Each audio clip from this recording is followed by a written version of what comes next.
जिसके हृदय में प्रेम उसी के जीवन में सुख। आजकल प्रेम को एक अलग ही रूप दे दिया गया है। कोई अटैचमेंट कहता है तो कोई वात्सल्य कहता है, लेकिन असल में यह प्रेम है ही नहीं। प्रेम संसार में होता ही नहीं, यह तो अलौकिक तत्व है। वास्तव में प्रेम को हम समझते ही नहीं। प्रेम वह है जो निस्वार्थ हो, जहाँ उसके पीछे कोई कारण ना हो, कोई चाहत ना हो। जैसा प्रेम आप ईश्वर से करते हैं, दूसरों के साथ क्यों नहीं करते?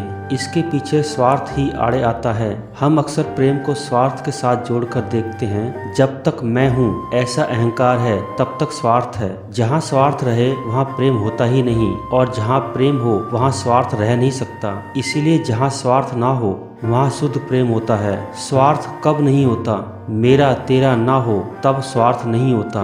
जहाँ मेरा तेरा है वहाँ अवश्य स्वार्थ है, और जहाँ मेरा तेरा है वहाँ अज्ञानता है। अज्ञानता के कारण ही मेरा तेरा होता है। इसीलिए जहाँ ज्ञान हो वहाँ मेरा तेरा नहीं होता।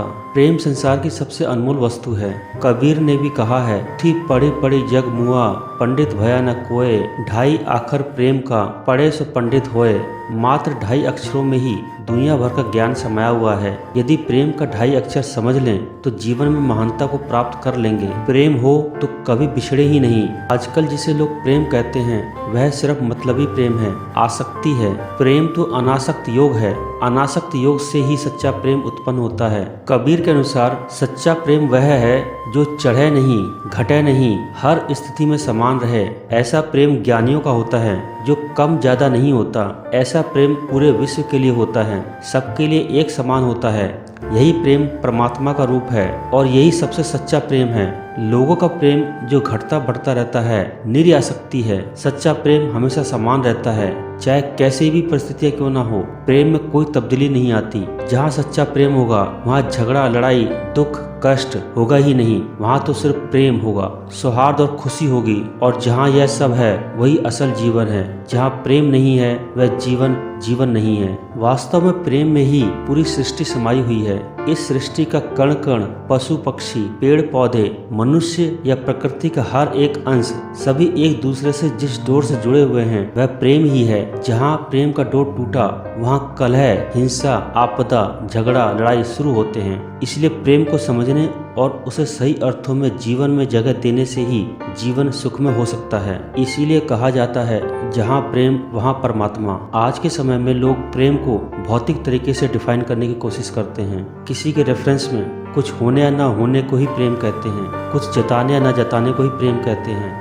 दिखावटी हो चुका है, बनावटी हो चुका है। आत्मिक प्रेम तो रहा ही नहीं। साइंटिफिकली हम अगर अपनी बॉडी को प्रेम की नज़र से समझें तो जब हम प्रेम से भरे होते हैं तो हमारे मन में, दिल में, दिमाग में कोई भी विकार नहीं होता। सब कुछ अलाइन हो जाता है उस परम पिता परमेश्वर की तरफ, और उसके बनाए हुए हर जीव से हम प्रेम करते हैं, अपनापन फील करते हैं। केमिकली चेंजेस हमारे अंदर इस तरह होने लगती हैं कि हमारे अंदर की हर नकारात्मकता, हर टूटन, हर घुटन, हर नेगेटिव थॉट्स खत्म हो जाते हैं, और हम एक आनंदमय स्टेट में पहुंच जाते हैं। एक आत्मिक सुख और आत्मिक प्लेजर स्टेट पर पहुंच जाते हैं, जहां हमें हर चीज बड़ी खुशनुमा महसूस होती है, एक अच्छा फीलिंग देती है। आप किसी को झूठे ही प्रेम जताने की कोशिश करो, आप देखोगे कि आपके अंदर चेंजेस होने लगते हैं। आपकी नेगेटिविटी खत्म होने लगती है। आपके अंदर दबे हुए कुंठा, नफरत, घृणा धीरे धीरे कम होने लगते हैं। इसीलिए प्रेम को सबसे सर्वोपरि इमोशंस कहा गया है। इस स्टेट में आने के बाद सारे इमोशंस इसी के अकॉर्डिंगली अलाइन हो जाते हैं। हमारी पूरी बॉडी एक प्लेजर स्टेट में पहुंच जाती है। हमारा दिल, दिमाग बहुत हल्का हो जाता है। वैचारिक कूड़ा करकट सब धीरे धीरे खत्म होने लगता है। अगर अभी भी आपके मन में कोई ऐंठन, कोई गांठ अगर बैठी हुई है तो समझ लो आप संपूर्ण प्रेम भाव में अभी तक नहीं आ पाए हो।